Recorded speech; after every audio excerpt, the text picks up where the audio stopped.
So you live in Windsor and you're looking for the right dog trainer. You're in exactly the right place. We're going to walk through everything you need to know to find that perfect person to help you and your dog enjoy all the great things our town has to offer. Just imagine it for a second. You're taking a walk down Main Street and your dog is trotting right beside you. The leash is nice and loose. No pulling, no yanking, no lunging at things. It's just you two, totally relaxed, enjoying a nice day out. That's the dream, right? And that can absolutely be your reality. We're talking about those peaceful walks through the trails at Northwest Park, or maybe just chilling out on the town green during a summer concert. The whole point is to have a dog who's comfortable and confident, who can handle all the real-world stuff we do right here in Windsor. Okay, so let's talk about what a well-trained Windsor dog really is. It's not about doing backflips or anything like that. It's simply about making your day-to-day life easier and a lot more enjoyable for both of you. It just means less stress and a whole lot more freedom. All right, so how do you find the right person to help you get there? Well, it really starts with knowing what to look for in a great trainer. Let's get into the fundamentals of what actually works in modern dog training.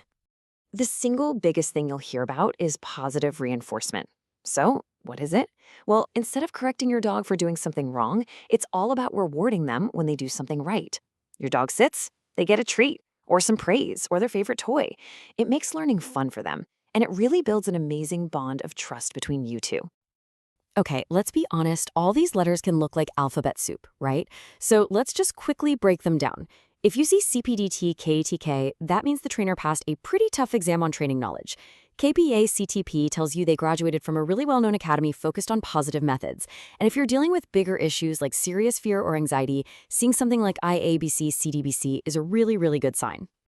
All right, next up, choosing the right training format. Because it's not just about what they teach, but how they teach it.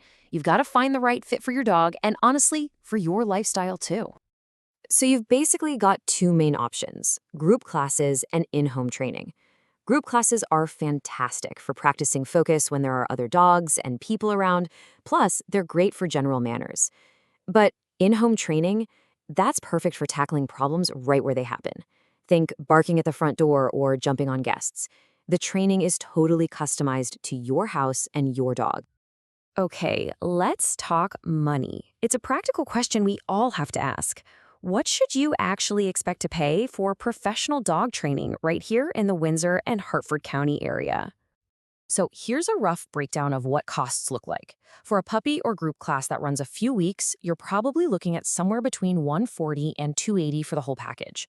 A single private lesson, that's usually going to be about $100 to $180. And if you go for a package of in-home sessions to really focus on those specific home behaviors, that could range from $400 up to about $850. Okay, so you've narrowed it down to a few trainers. Now it's time to make some calls. To make sure that first conversation is actually useful, it's a good idea to have some questions ready to go. Think of this as your little cheat sheet. First, you've got to ask about their methods. Make sure they're using positive reinforcement. Then, ask about those credentials we talked about. You also want to hear how they're going to create a plan specifically for your dog, not some cookie-cutter approach. And this is a big one. Ask how you'll know you're making progress and what you need to be practicing between lessons. Because, really, your work at home is what makes it all stick. So, once you start your training, the real work begins. I mean, it's one thing to do it in your living room, but taking those skills out into the real world, that's where it really counts. And luckily, here in Windsor, we have some fantastic spots to practice. Let's get specific. You could head over to Northwest Park to work on that calm, leashed walking. There are plenty of natural distractions there. If you're working on recall, getting your dog to come back every time, the Windsor Dog Park is a great safe place to do that. Need something a little quieter? The Mill Pond Way Park Trail is perfect for building confidence without too much going on. And when you feel like you're really ready for a challenge, you can take those leash skills downtown on Main Street. At the end of the day, this whole thing isn't just about stopping barking or pulling. It's about helping your dog become a confident, happy member of your family. A dog that's just a genuine joy to be around, whether you're at home on the couch or out and about in town. So now you've got a roadmap. The only question is, where are you and your dog going to start? I really wish you and your dog the very best. Seriously, the effort you put in now is going to pay off in so many ways for years to come. You're going to have this amazing companion who you can take anywhere, who can happily hang out at a friend's house, or just enjoy a beautiful day with you right here in Windsor.